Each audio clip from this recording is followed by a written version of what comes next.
નમસ્કાર દર્શક મિત્રો, આપણી આ ખાસ વિડીયોમાં તમારું હાર્દિક સ્વાગત છે। જો તમારી રાશિ કર્ક છે તો આ વિડીયો તમારા જીવનનો સૌથી મહત્વપૂર્ણ ઓળખ સાબિત થઈ શકે છે। શા માટે? કારણ કે કર્ક રાશિના જાતકો માટે 2026નું વર્ષ એક લાંબી અંધારી રાત પછીના સોનેરી સવાર જેવું છે। વિતેલા વર્ષોમાં અષ્ટમ શનિની જે પીડા તમે સહન કરી છે તે હવે સંપૂર્ણપણે સમાપ્ત થઈ ચૂકી છે અને તમે મુક્ત આકાશમાં વિહાર કરવા માટે તૈયાર છો। મિત્રો, જૂન 2026નો મહિનો તમારા માટે અત્યંત ખાસ મહત્વનો રહેવાનો છે। 2 જૂન 2026ના રોજ દેવગુરુ બૃહસ્પતિ 12 વર્ષ પછી પોતાની ઉચ્ચ રાશિ એટલે કે તમારી પોતાની કર્ક રાશિમાં પ્રવેશ કરવા જઈ રહ્યા છે। આ ગોચર તમારા લગ્ન ભાવમાં હંસ મહાપુરુષ યોગનું નિર્માણ કરશે, જે આગામી 13 વર્ષના જૂના પેટર્નને સમાપ્ત કરીને એક નવું જીવનચક્ર શરૂ કરશે। આ વિડીયોમાં આપણે તમારા સંબંધો, આવક, વિદ્યાર્થી જીવન, સ્ત્રી જીવન, વ્યાવસાયિક જીવન અને ગૃહસ્થ જીવનના દરેક પાસાનું સૂક્ષ્મ અને વૈજ્ઞાનિક વિશ્લેષણ કરીશું। સાથે જ જાણીશું કે અષ્ટમ રાહુના પ્રભાવથી કઈ બાબતોમાં સાવધાની રાખવી અને કયા ચમત્કારી ઉપાયો કરવા। વિડીયોના અંત સુધી બન્યા રહેજો, કારણ કે આ વિડીયોમાં હું એવી વિગતો આપવાનો છું જે તમારી કિસ્મત બદલી શકે છે। 2 જૂન ગુરુ મહારાજ પોતાની ઉચ્ચ રાશિમાં પ્રવેશતા જ તમારી રાશિના લગ્ન ભાવમાં હંસ યોગ અને ગજકેસરી યોગની યુતિ રચાશે। શનિદેવ આખું વર્ષ તમારી કુંડળીના ભાગ્ય ભાવમાં એટલે કે 9મા ભાવમાં બિરાજમાન રહેશે, જે તમને આળસ છોડીને કઠોર પરિશ્રમ કરવા પ્રેરિત કરશે। પરંતુ યાદ રાખજો, રાહુ અષ્ટમ ભાવમાં હોવાથી અણધાર્યા ખર્ચાઓ અને અજ્ઞાત ભય પણ લાવી શકે છે। હવે વાત કરીએ તમારા વ્યાવસાયિક જીવન અને નોકરીની। કર્ક રાશિના જાતકો માટે જૂન 2026નો મહિનો કારકિર્દીમાં એક નવો આત્મવિશ્વાસ લાવનારો સાબિત થશે। 2 જૂનના રોજ ગુરુનું પ્રથમ ભાવમાં આગમન થતાં જ કાર્યસ્થળ પર તમારા વ્યક્તિત્વમાં એક જાદુઈ આકર્ષણ જોવા મળશે। ઉચ્ચના ગુરુની દ્રષ્ટિ તમારા પંચમ, સપ્તમ અને નવમ ભાવ પર પડવાને કારણે વેપારમાં નવી ભાગીદારી અને ભાગીદારો સાથે સુમેળ વધશે। મંગળ મહારાજ 11 મેથી 2 ઓગસ્ટ સુધી તમારી સફળતાના ઘરોમાં ભ્રમણ કરી રહ્યા છે, જે ઓફિસમાં તમારું માન સન્માન અને પદ પ્રતિષ્ઠા વધારશે। સરકારી ક્ષેત્ર અથવા વહીવટી નોકરી સાથે જોડાયેલા જાતકો માટે આ સમયગાળો પ્રમોશન કે મનગમતી બદલી લાવનારો છે। જો તમે વિદેશી પ્રોજેક્ટ્સ અથવા મલ્ટીનેશનલ કંપનીઓ સાથે સંકળાયેલા છો તો 15 જૂન પછી જ્યારે સૂર્ય 12મા ભાવમાં જશે ત્યારે તમને વિદેશથી મોટા ઓર્ડર કે નોકરીની નવી તક મળી શકે છે। પરંતુ વ્યાપારીઓએ એક બાબતનું ખાસ ધ્યાન રાખવું પડશે કે ભાગ્ય ભાવમાં બેઠેલા શનિદેવ ભાગ્ય પર નિર્ભર રહેવાને બદલે તમારી પાસે સખત મહેનત કરાવશે। બજારમાં સ્પર્ધા વધશે। કોઈ પણ નવી ડીલ કે પાર્ટનરશિપ પર સહી કરતા પહેલાં કાયદાકીય દસ્તાવેજોની યોગ્ય તપાસ કરવી અને કોઈના પર અંધવિશ્વાસ ન રાખવો। આર્થિક બાબતોમાં આ મહિનો કેવો રહેશે? તો કે કર્ક રાશિના જાતકો માટે જૂન મહિનો આર્થિક દ્રષ્ટિએ અત્યંત મહત્વપૂર્ણ અને મિશ્ર પરિણામો આપનારો રહેશે। મહિનાના પ્રથમ 15 દિવસો દરમિયાન દ્વિતીય ભાવના સ્વામી સૂર્ય 11મા ભાવમાં હોવાથી તમારી આવકનો પ્રવાહ અત્યંત મજબૂત રહેશે। જૂના અટકેલા નાણાં પાછા મળી શકે છે, પરંતુ મિત્રો 15 જૂન પછી સૂર્ય 12મા ભાવમાં પ્રવેશતાની સાથે જ હોસ્પિટલના બિલો, પ્રવાસ અથવા ઘરની બિનજરૂરી વસ્તુ પાછળ અચાનક ખર્ચ વધી શકે છે। તેથી મહિનાની શરૂઆતથી જ બજેટ બનાવીને ચાલવું હિતાવહ રહેશે। અષ્ટમ ભાવમાં રાહુની હાજરીને કારણે અચાનક કોઈ મોટું નુકસાન ન થાય તે માટે શેરબજાર કે ક્રિપ્ટોકરન્સી જેવા જોખમી રોકાણોથી દૂર રહેવું।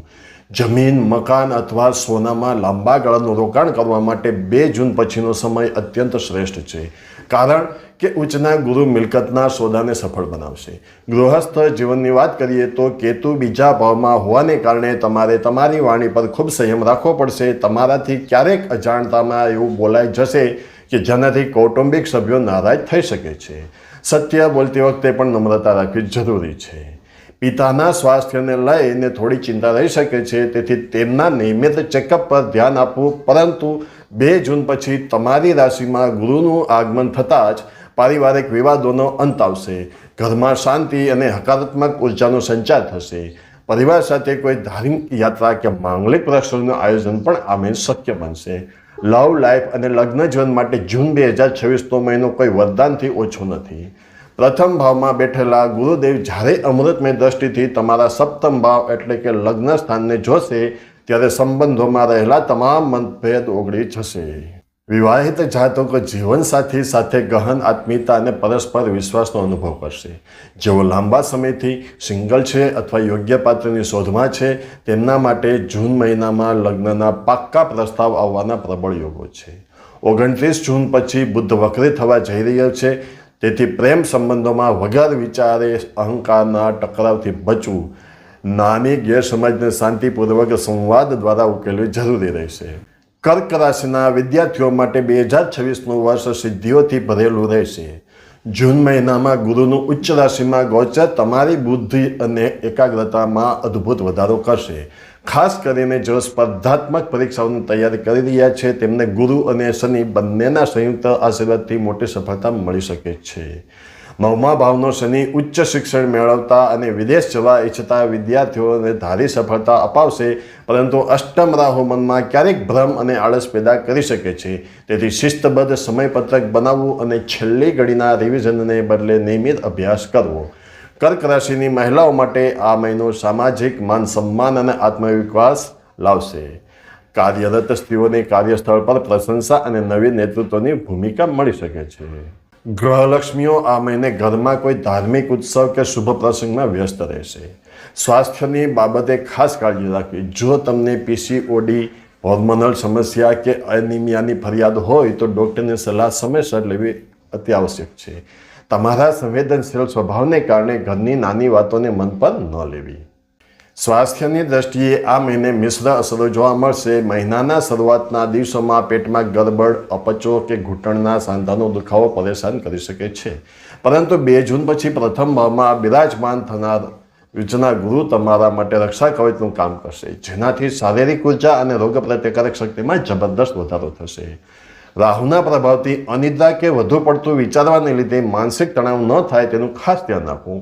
રાત્રે મોડે સુધી જાગવાની આદતને સુધારો અને મંગળ અને સૂર્યની સ્થિતિને લીધે વાહન ચલાવતી વખતે ખાસ સાવધાની રાખજો. મિત્રો, આપની રાશિનું રાશિફળ દર મહિનાની 22 તારીખે બપોરે 2 વાગે આપણી ચેનલ લાઈવ યુનિક લાઈવ પર મળી જશે, જે જોવાનું ચૂકશો નહીં.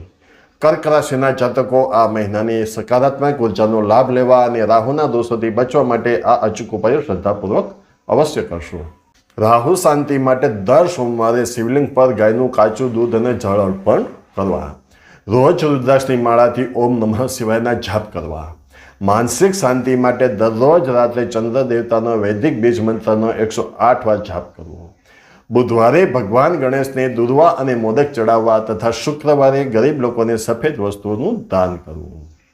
દર્શક મિત્રો, હવે નોંધેલો આ મહિનાની સૌથી ભાગ્યશાળી તારીખો, શુભ અને ભાગ્યશાળી તારીખો આ પ્રમાણે છે: 2, 7, 9, 11 અને 14મી જૂન. આ દિવસોમાં મહત્વના કામો કરવા. એકંદરે કર્ક રાશિ માટે જૂન 2026 નવી શરૂઆત અને પ્રગતિનો સુવર્ણ સમય છે. તમારા મનમાંથી નકારાત્મક વિચારો દૂર કરો અને મહેનત પર વિશ્વાસ રાખો. જો તમને આ વિડીયો ગમ્યો હોય તો અત્યારે જ વિડીયોને લાઇક કરો, ચેનલને સબસ્ક્રાઈબ કરો અને તમારા સગા સંબંધીઓ સાથે શેર કરવાનું ભૂલતા નહીં. હર હર મહાદેવ.